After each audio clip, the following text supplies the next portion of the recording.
A major Latino business boom is brewing across the country. That's according to the Wall Street Journal, which finds Latin American immigrants are starting businesses at more than twice the rate of the U.S. population as a whole.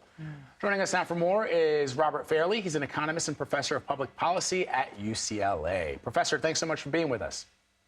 Yeah, good morning. So you analyzed the census data in the Wall Street Journal's reporting. Walk us through what you found. Yeah, one of the big findings that I found was that basically in the last year, there's a huge increase in the number of businesses that were started by immigrants. And what do you attribute to that? Because it's interesting to me that historically in the United States, immigrants have started businesses, beginning first with Chinese and then the Irish and Italians, Koreans, Haitians, Nigerians, Indians. I mean, it's a common thing. What is unique about the data that the Wall Street Journal is reporting? Yeah, that's a good point. So historically, we've seen these kinds of trends with different groups over time. So what I found is that more recently, kind of drilling down into the data, is that it was driven primarily by Latinx immigrants. So when I looked at Latinx, U.S. born, their rate of entrepreneurship was about the same as the U.S. population. Wow. And so it was all driven by immigrants. And I think what's going on is that there are just a lot of new opportunities after COVID. A lot of consumers are interested in having services, right? So we're all having food kind of delivered to our houses now. We're being driven around more instead of driving ourselves. There's just a lot more services out there, and those types of industries have a lot of opportunities for small businesses. So another thing that's happened is COVID has shut down a lot of storefronts, and now what we're seeing is that kind of rebirth of right downtown areas. And so that's been another source of opportunity. So, Robert, if COVID has been a big driver here, is this kind of growth sustainable? That, of course, is, the million-dollar question. But I do think there are a lot of opportunities here. I think that, consumers have shifted their patterns. It's true that we buy a lot more things online. I don't think that's going to reverse. But it's also true that we value being outside and with other people. That was something that, we really missed during COVID. And I think that the other thing that's changed is we're getting used to having more services. We're getting used to these, kind of like this more activity. And I think those are long-term opportunities.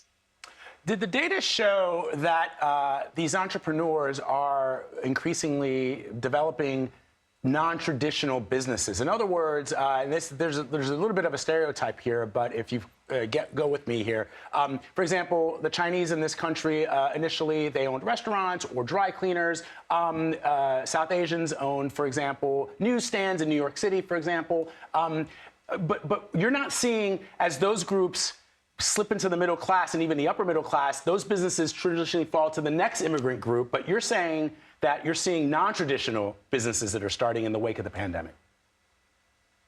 We're seeing a little bit more of this kind of replacement, right? So that there's been this kind of hollowing out, certainly of a lot of downtown areas or even, small cities or small towns and their kind of busy, business districts.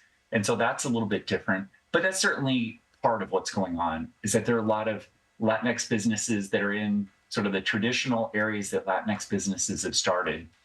And so what you see is like with US born Latinx, that shifts away from those traditional kind of businesses. So you see a lot in services, certainly, as I mentioned before. You see a lot of small businesses in construction. That's another, big opportunity area.